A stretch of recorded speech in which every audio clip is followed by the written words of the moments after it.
Hello everyone, কেমন আছেন সবাই? আশা রাখছি সবাই খুব ভালো আছেন। আমি অনিন্দিতা, ইমুস মামাম ব্লগসে আপনাদেরকে অনেক ওয়েলকাম। এখন প্রায় ওই 9টা মতো বাজে, 9টা সাড়ে 9টা মতোই বাজবে। তো আমরা চলে এসেছি স্টেশনে, হাওড়া স্টেশন। সেখান থেকেই আমরা ট্রেনে উঠে গেছি। আর আমরা যাচ্ছি হচ্ছে চন্দননগর। তো চন্দননগর যাওয়ার উদ্দেশ্য হচ্ছে জগদ্ধাত্রী পুজো, ওখানে খুব ভালো হয়।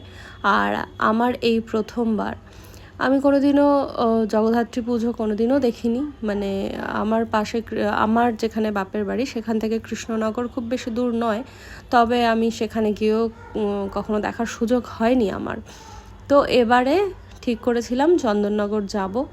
তো পৌঁছেও গেছি চন্দননগর স্টেশন, ট্রেন থেকে নেমে পড়েছি। আর এই যে আমার পুচকু দৌড়াচ্ছে, ও নিজের ব্যাগটা নিজেই ক্যারি করেছে, বলছে আমারটা আমাকেই দাও, আমিই নিয়ে যাব।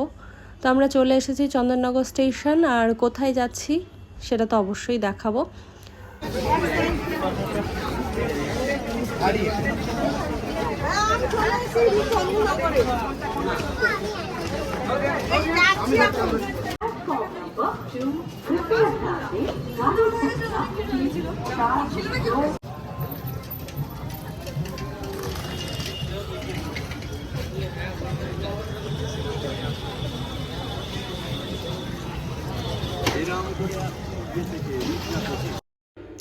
পৌঁছে গেছি আমাদের যেখানে আসার কথা ছিল। এটা আসলে আমার হাজব্যান্ডের একটা দিদির বাড়ি।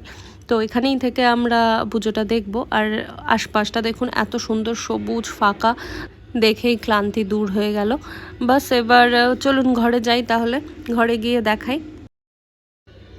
ঘরে এসে রেস্ট নিয়ে খেয়ে দিয়ে তারপরে আমরা সন্ধেবেলায় বেরোনোর প্ল্যান করেছিলাম। তো সেই মতো বাড়িতে এসে ইমুকে ফ্রেশ করিয়ে দুপুরবেলায় খাইয়ে দাইয়ে ঘুম পাড়িয়ে নিজেরাও নিজেদের মতো ফ্রেশ হয়ে খেয়ে দিয়ে রেস্ট নিয়ে চলে গেছিলাম ঠাকুর দেখতে।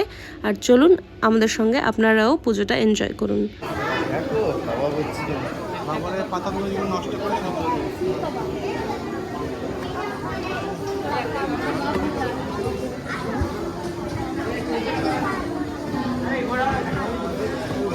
এই যে ফ্রুটসগুলো সব হাফ হাফ করে খেয়ে রেখেছে, সেগুলো ঝুলিয়ে রেখেছে।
তুমি দিদি ভাই আর দুই আমি বাড়ি চলে যাবো, এবার এই খেলা করো, আমরা একটু পরে আছি, ঠিক আছে?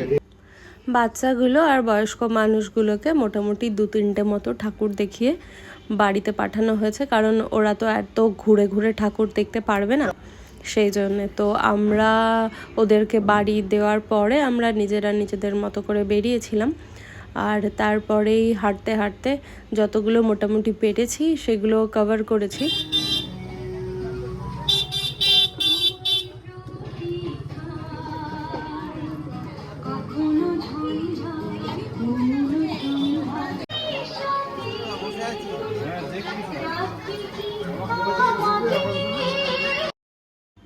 আর হ্যাঁ, যেটা না বললেই নয়, মায়ের মুখ, মানে প্রত্যেকটা প্যান্ডেলে ঢুকে প্যান্ডেল যেমনি সুন্দর সেমনি মায়ের মুখগুলো যে কি অপূর্ব দেখতে লাগছে।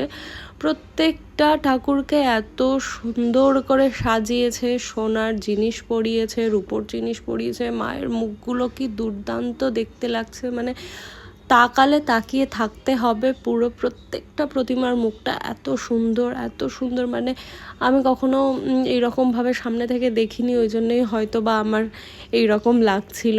মানে আমি যতগুলো মোটামুটি প্যান্ডেলের সামনে গেছি, আমি যখনই প্রতিমার দিকে তাকাচ্ছি মানে মনে হচ্ছে আমি মাকে দেখতেই থাকি, মাথা থেকে পা পর্যন্ত শুধু আমি দেখেই গেছি। এত সুন্দর মায়াভরা মুখ, আর দেখতে যে কি সুন্দর লাগছিল মানে বলে বোঝাবার নয়। আর সেমনি প্যান্ডেলগুলো, মানে প্যান্ডেল তো আছেই, সমস্ত প্যান্ডেলের কিছু না কিছু ওরা থিম নিয়েই তৈরি করেছে, কিন্তু মায়ের মুখগুলো আমি বলে আপনাদেরকে বোঝাতে পারবো না যে ওটা কি অপূর্ব ছিল। তারপরেই আমাদের কিছুক্ষণ হাঁটতে হাঁটতে খিদে পেয়ে গেছিলো, আর রাস্তায় একটা রোল খেয়ে নিয়েছিলাম। তারপর হাঁটতে হাঁটতে আবারও কয়েকটা ঠাকুর দেখে আমরা বাড়ি ফিরে এসেছিলাম।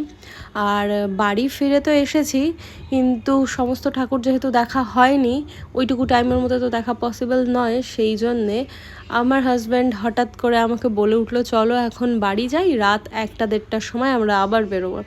তো রীতিমতো আজকেই আমরা এসেছি, তারপরে এখন ঠাকুর দেখতে বেরিয়ে আবার রাতে বেরোবো, এটার জন্য আমার অত এনার্জি ছিল না।